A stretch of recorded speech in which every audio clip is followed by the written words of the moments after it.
You are an absolute disgrace to our profession. You are a sellout. You are a loser. You should get a life. And a variety of other things has been said to my friend and colleague, former president of the ADA, Dr. Brett Kessler. And today we talked about that.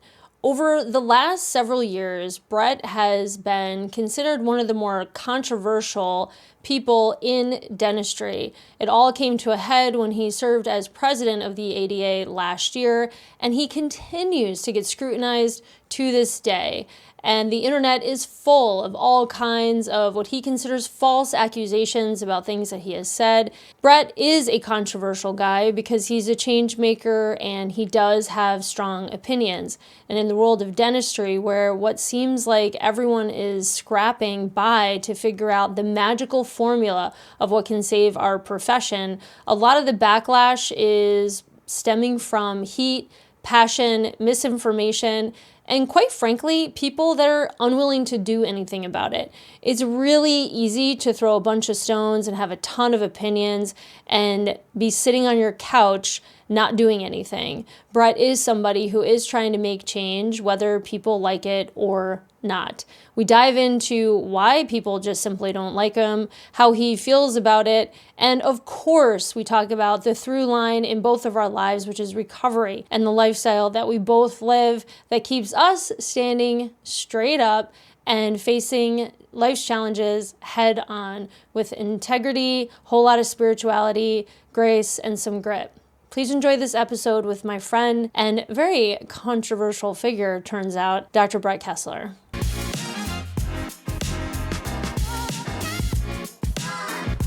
Dr. Brett Kessler, welcome back to the Real Talk of Dental. As they say, third time's a charm. So welcome back for your third time. Definitely a frequent flyer here, and that's because you're awesome.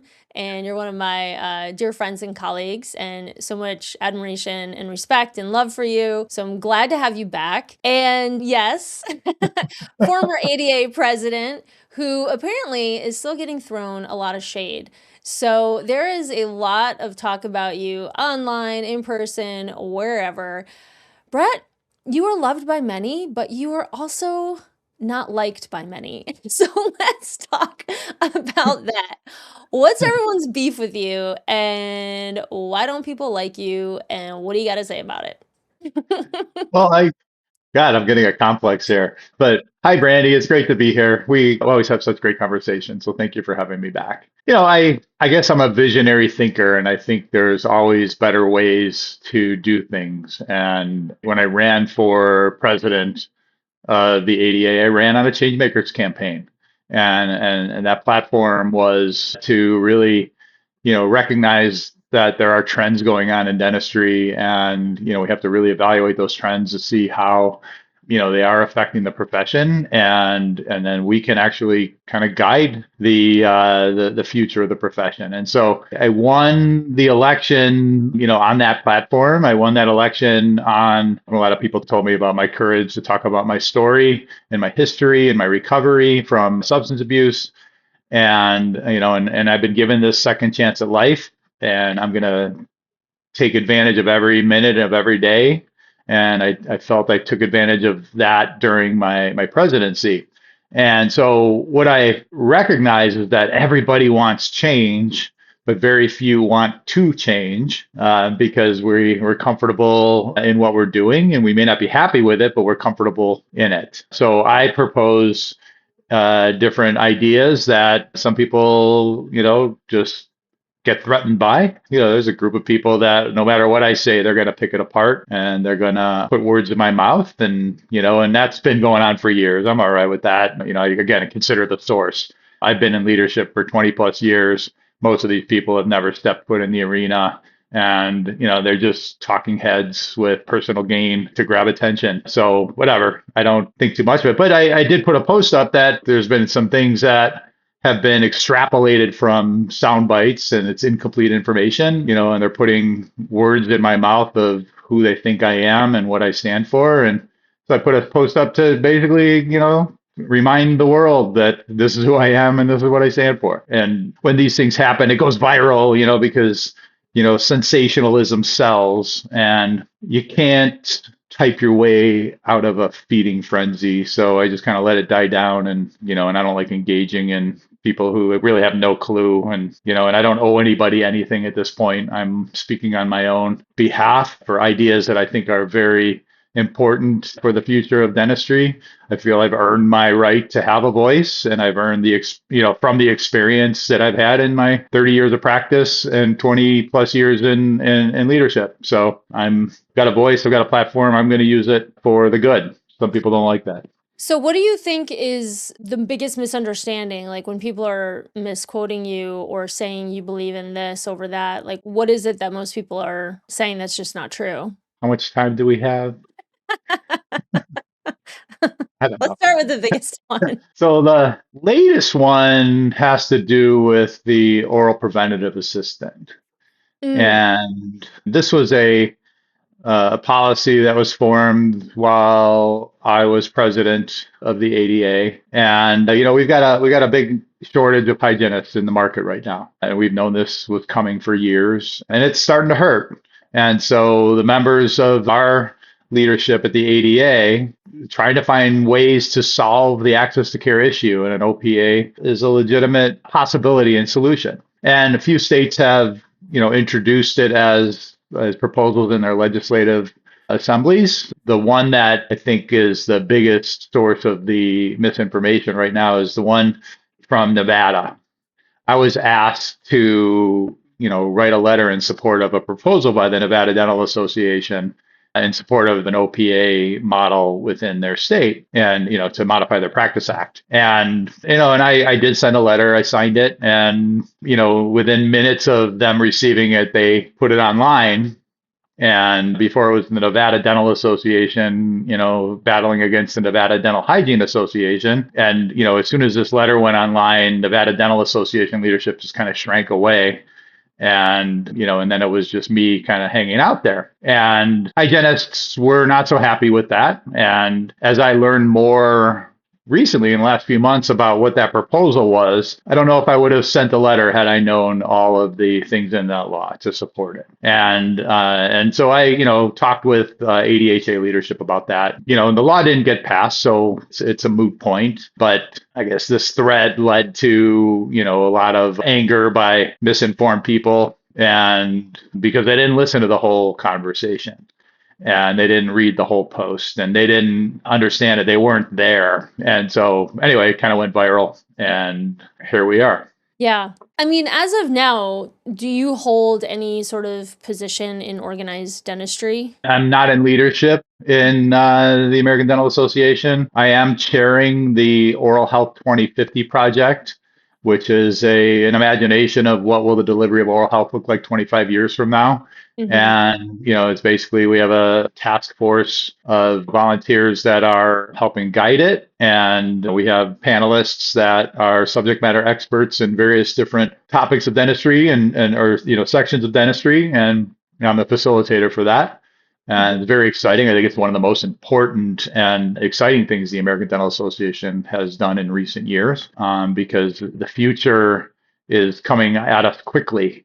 Yeah. And if we can, start directing people to really start thinking about the future and creating conversations about the future, we will have a great future for dentistry. And the protectionism of the old ways is noble, but it's, things are going to change, and we have to be ahead of that change if we're going to be, I think our greatest opportunity is if we can create a great future. That's my only position in organized dentistry.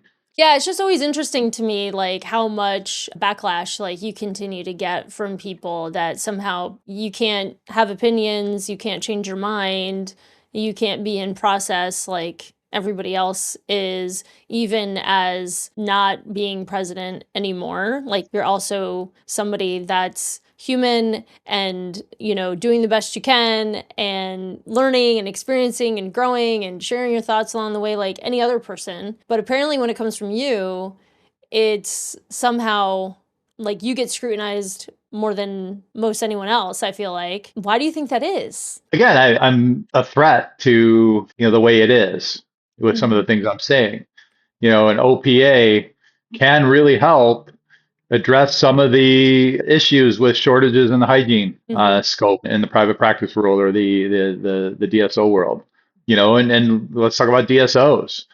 They're a definite part of dentistry, and many dentists choose to go that route.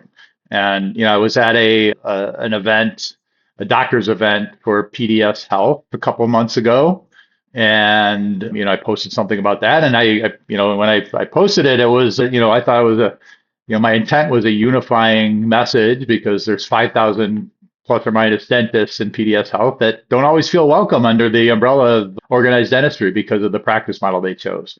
And I went to talk to them and tell them they're welcome. And that turned into Kessler supports private equity. And I was like, I never mentioned a word about private equity. And then I found out a few days after I posted that PDS Health has no affiliation with private equity. They're self-funded. So it was just interesting how things grow from there. But DSOs are definitely not going away. They are, providing access to care that in good ways. There are some bad players in DSOs, but there's some bad players in the private practice realm too. But I would say that, for the most part, 95% of the DSOs, just like 95% of the private practice are all doing things in the best interest of the patient. And when the doctor-patient relationship is what I call the sacred cow of our profession. When that is centered, I don't care what kind of practice model you're in. I support you and I want you to feel comfortable to express your voice through organized dentistry, whatever that looks like for you, whether it's with the ADA, whether it's a heritage organization or an honor organization. Voices need to have an avenue to move forward. And that's what my message was in that post. But again, it turned me into a private equity loving sellout. Yeah, I saw that post and I was really shocked. There were several people on there that just called you names. And I thought, surely this has to be a troll account. And I clicked on it, and lo and behold, it was like, no, that's an actual dentist leading a practice. And my first thought was, how dare they talk about my friend like that? Where does he live? And then my second thought was, this person's leading a team. This is the emotional maturity of this person that's in leadership. And listen, we all have thoughts. I mean, trust me, when I scroll social media, I have a full-on conversation with everybody in my head. But to actually type it out and then hit send is a whole nother level. And I thought, wow, if this person thinks that's okay on a public platform, with your actual name associated with it, like, okay. And then that made me even feel like, and I think I said something to you, like, we have a lot of work to do, because if these are people that are actually leading offices with team members who are then serving and caring for patients, and these are the things that they feel is okay to say out loud, like, we have some work to do. This is probably, like, you're the least of the problem, right? I always think from way back when, think global, act local. Right? Like, you can have all the opinions in the world about the bigger picture, but what are you doing in the communities and the teams and the people that you can impact the most? And I'm thinking, here this person is, or these people are tearing you down. Like, how are they treating their teams, Just because I'm thinking that's the level of emotional maturity that people are having. So I think that's also kind of an interesting thing to always think about also, is the projection that probably happens when people are tearing other people down. Is people unwilling to take a look at themselves and see where they can improve, or what actions they're taking to make things better. Because I know in a lot of our previous conversations, ADA has lost members. A lot of people are very opinionated about, just ADA and the difference it's making in the profession. Yet more people are interested in complaining about it than actually getting involved in trying to make change. Would you agree with that? Yeah, 100%. And that's why I went into leadership. I found early on in my career that I had a voice that could create change for the better, and it started at the local level and it moved up into the state level and then, the national level. And, that the key was that I took the initiative to express my voice. And, I have taglines on my social media posts. One is anything is possible, and that comes from, the Iron Man. And if you ever, go to the finish line of the Iron Man, especially towards the end of the clock, there's people out there that don't look like they should be doing an Iron Man, and they're doing it. And it's so inspiring. And, but I think anything is possible in life and in profession, with a great dream, an idea, and a disciplined plan to execute it. Anything is possible. I also try and say, they go low, I go high. I'm not going to, get down into the dirt with them. My first thought obviously is, but I, let that go and try and be professional. A lot of the mudslinging, it's disappointing, especially from colleagues.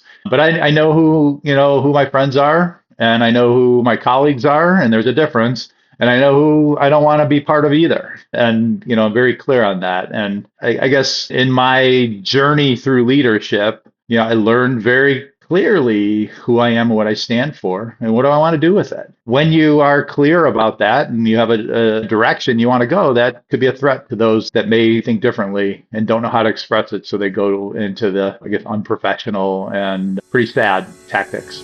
Hey, I just want to pop in on today's episode and talk to you about this new GPT I wrote called Boundary Boss GPT.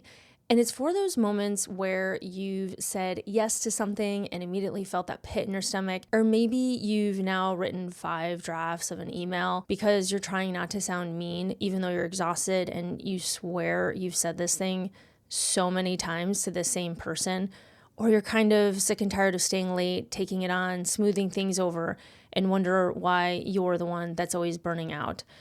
A lot of the conversations that I have on this podcast, we often hear about people hitting these walls of burnout and oftentimes not even knowing what to say.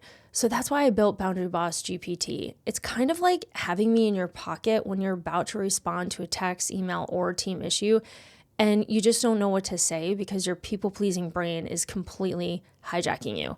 This is going to help you have clarity, confidence, and self-respect without the guilt, over-explaining, or the drama. Go ahead and grab it in the show notes below. It's totally free, and you're going to love it. Okay, now back to this awesome conversation. What are you up to these days? Because I know the last time we chatted, you were really interested in helping other leaders and coaching them and developing them and sharing so much of what you learned. So where are you at today?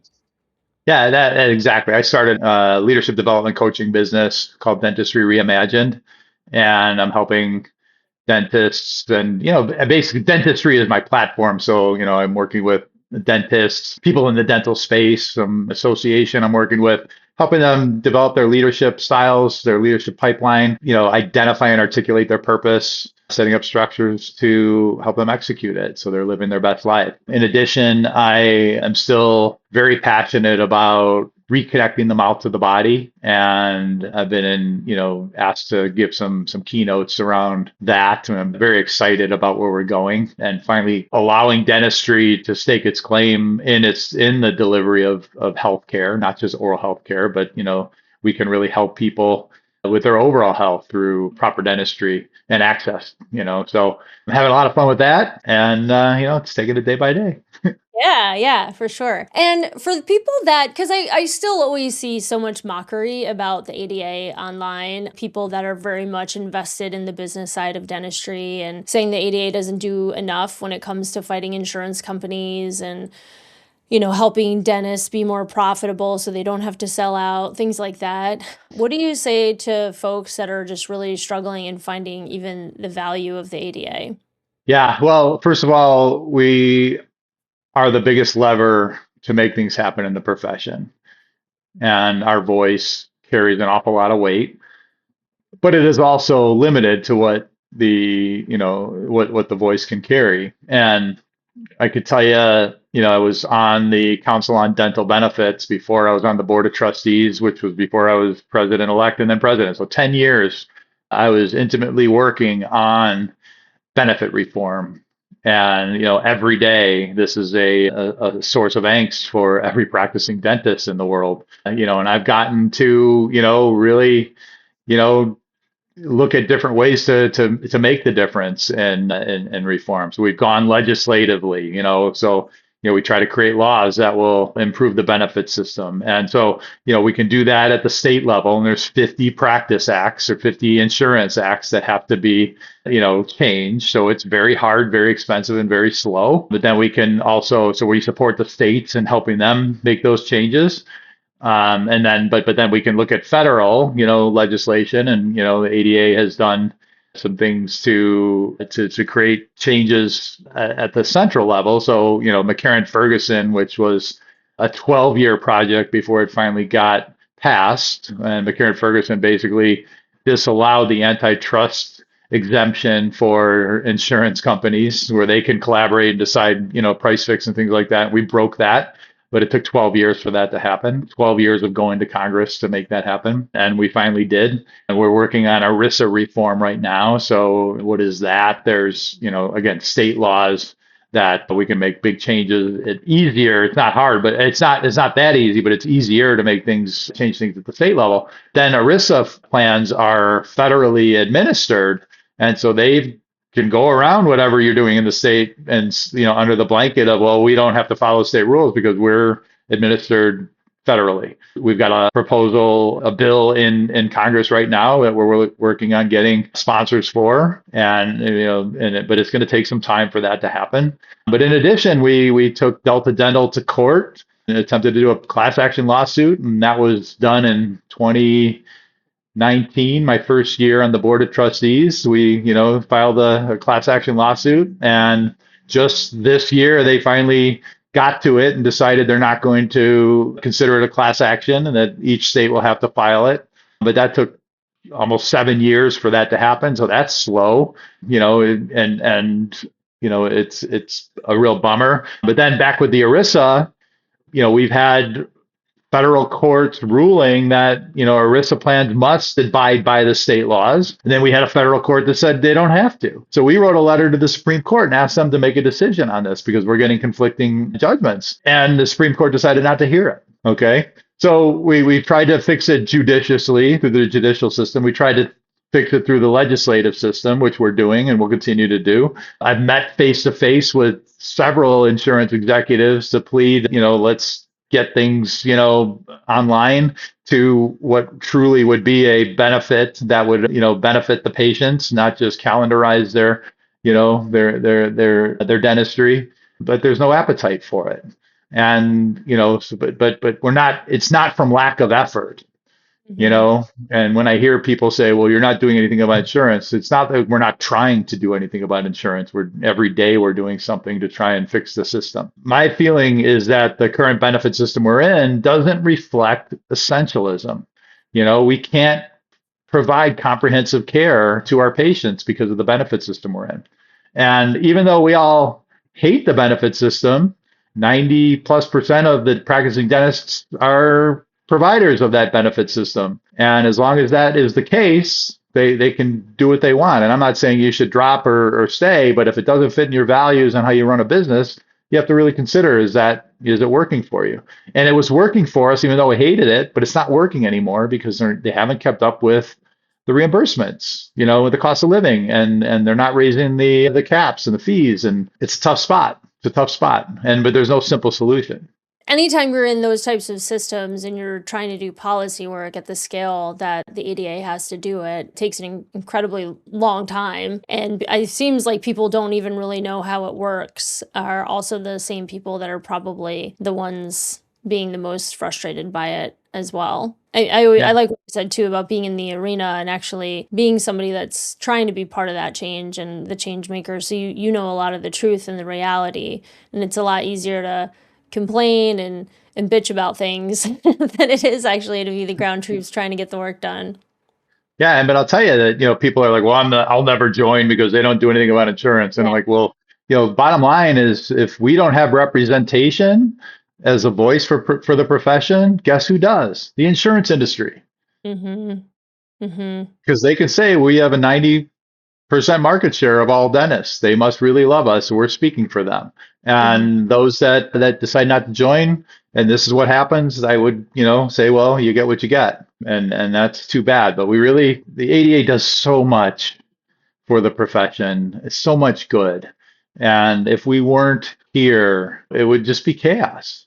And we would be a trade in no time at all. And I feel organized dentistry, is a collective of voices. We may not agree on everything, but there is so much that we agree on across the profession, whether you're a private practice, whether you're DSO, whether you're a specialist, whether you're in a heritage demographic, your public health, private, whatever. I mean, it's like we are dentists, and ADA stands for dentists and stands for the public, and in the best interest of serving the public, and that's the beauty of this. So, if you don't join, then we're going to continue going on this path, and that's going to be too bad. Do you think that dentistry is one of the more divided professions in the medical industry? Now, It's every everywhere. part of medicine has their own thoughts on it. AMA has pretty much decentralized as well. They're 20%, 20+% market share, but the specialty organizations have a high market share because the specialty organizations speak more for that demographic. So it's an interesting time with organizations, especially membership driven organizations. And the big challenge that the ADA has to figure out, and again, not through lack of effort, is what is the value proposition for membership, and what is the value proposition for the public. And again, not from lack of effort, but we just haven't been able to articulate it in a meaningful way yet. Let's pivot a little bit because, the other favorite topic of ours is recovery. And and I know recovery, you spoke very openly about that when you were campaigning, and it was a huge part of what kept you intact, your year serving, and then I'm sure even, post as you're decompressing and, reprogramming yourself after everything and pivoting and doing all the things, and your identity is shifting always, and you're just in such a creative space. And what would you say, like, from some of the principles of recovery work has been something that's carried you through, like the through line in all of it? What have you felt from that? That's a great question, Brandi. So the first thing that comes to mind is how early on, when I was trying to figure out what was wrong with me. Okay, I loved to drink and I loved to use drugs, and it worked for me for a long time. But then it stopped working, but I still thought that it did. Mm-hmm. And consequences started to mount, and I went to rehab. And in my life, I've been successful if I just dove into a topic and go all in, learn about it, then move on. And when I went to rehab, that was what my idea was, to just learn about addiction and then move on and live my best life. And as I was exiting the rehab, my counselor said, Brett, you have to treat this disease on a daily basis. And if you don't, you'll eventually go back to your old ways. And I'm like, yeah, whatever. Okay, I'm good. And, but I had a fixed mindset. So that's where I'm going with this, is that I had a really fixed mindset. And, within a few months after rehab, I went back to my old ways, and I thought I can outthink this disease, but I found I could not fix my broken brain with my broken brain. I had to find a bigger solution than what I can conceive of in here. And so I had to shift that mindset from a fixed mindset to a growth mindset. And, again, I was open to ideas from people who were demonstrating success. And it was modeled for me early in my recovery. And then it was modeled for me in how I practiced dentistry. I went after people who I really respected, and I wanted to learn everything I could from them. And then I went after it with my leadership. I wanted to study the great leaders of history, the Abraham Lincolns, the Martin Luther King Juniors, current leaders that were in roles, that crossed paths with me. And I hired coaches to help me. And I kept thinking, anything is possible, anything is possible. I got sober, I should be dead. I'm not. Anything is possible. And, I could be this amazing dentist and have this amazing practice. And I did. And anything is possible. And then I, found I had a voice that, again, back 20 some years ago, I'm 28, 27 plus years sober now, But, when I was 2 or 3 years sober, I found that I can share about my recovery. And back then, no one talked about those kind of things. And, I was welcomed with open arms when I shared about it. And I found I can help people with my voice. And so all that happened through principles of recovery. And again, I have a brain that is not normal how it thinks with regards to substances. And so I had to rewire my brain. So I have a pretty strong mindfulness practice, that involves, meditation, it involves journaling, it involves intentional living. And I found that practice helped me stay sober, but that practice also helped me live my best life. And I set out to become the best dentist I can possibly be, and I became that. And I set out to be the best leader I can possibly be, and I became that. And I set out to be the best athlete I can be, and I became that. And it all happened, and I guess full circle with what I'm doing now. I could be a model for that. You get in that growth mindset, and you learn about who you are and what you stand for. Anything is possible. Yeah, I love that.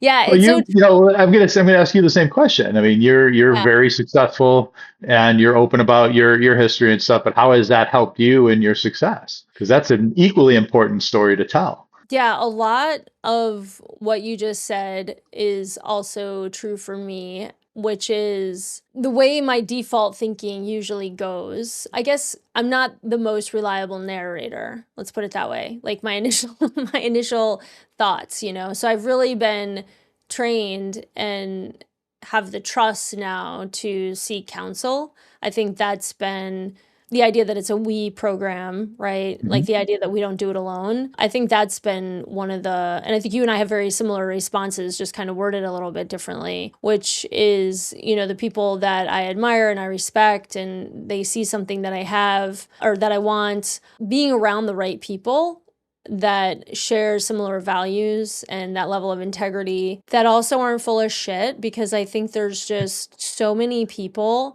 I'm sure everywhere, but especially in dentistry. I mean, people might not like me for saying this, but there's so many people in dentistry that are just so full of shit. And I think that my detector has gotten pretty lasered where it's just like, nah, nah.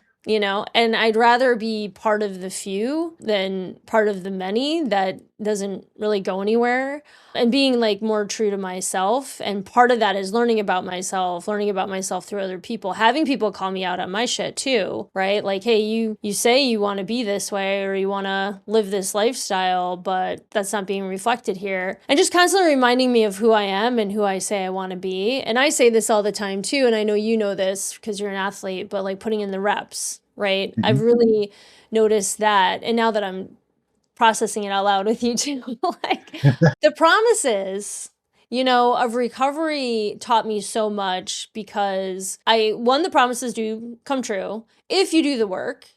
And then it also taught me patience, in the sense of, just because I say I want to do this thing doesn't mean I'm going to have it just like that. It's like a newcomer coming into recovery and they get like 90 days or a year sober and they're like, all right, where's the ship coming in with all the good stuff? Look at me, I'm a hero. I've been sober for a year. I deserve all these things now, right? And it's like, nope. You gotta keep showing up, putting in the reps, doing the work. And then all of a sudden there's these quantum leaps. And then for me, all of a sudden I'm looking around going, who's that girl? Is that me? Oh my God, this is me. Look at how I'm responding to the situation. Like another version of me wouldn't have handled it that way. And you just start to see the fruits of your labor, and also like the progress, progress over perfection, all those things. I think that it's taught me like the cadence of how things can go and to keep showing up. That's my mantra always, is keep showing up, keep showing Right. up, keep showing up. And so I think it's taught me that. It's taught me like the humility part and putting in the reps, being around the right people, not judging myself if I say the wrong thing or have the wrong thought or share an opinion that people aren't aligned with at that moment, and have the chance to change my mind and self-correct and be in process, out loud and that kind of stuff. I think that's been probably some of the biggest lessons for me that show up in my life. Yeah, Yeah. and don't you see that as the same recipe for success in business and life? Oh And we just had to learn these habits to deal with our addictions.